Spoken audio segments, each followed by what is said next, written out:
पांचों बेटों की बातें सुनकर भावुक हो जाती है और कहती है, ठीक है, अब बस भी करो। जब देखो तब पांचों मिलकर पांडव की तरह पाठ पढ़ाते रहते हो। गरीब की बेटियों का ही बसेरा बनेगा यहाँ।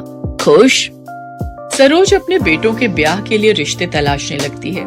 उसकी तलाश धर्मपुर गांव में रहने वाले गरीब रामदीन की 5 बेटियों रोहिणी, दीपा, नीलम, पुष्पा और तनु पर खत्म होती है। बड़े ही धूमधाम से सरोज अपने 5 बेटों की शादी करके 5 बहुओं को घर लाती है। मेरी 5 बहुओं, अपने दाहिने पैर को इस अक्षत कलश पर पैर लगाकर गृह प्रवेश करो।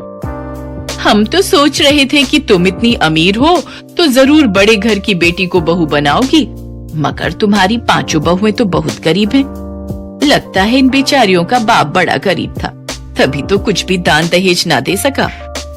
बीना की बातें 5 दुल्हन को झकझोर कर रख देती है, मगर सब कुछ इतने पर ही खत्म नहीं होता। रस्में खत्म होने के बाद सभी अपने अपने घर चले जाते हैं। तभी सरोज कहती है, ना जाने कैसा गरीब भिखारी बाप है इनका, जो पाव भर मिठाई भी ना रख सका।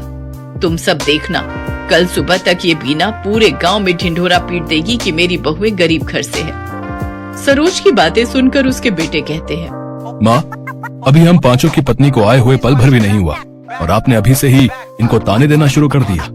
सरोज की कड़वी बोली उसकी बहुओं के दिलों को अंदर तक चोट पहुंचा रही होती है।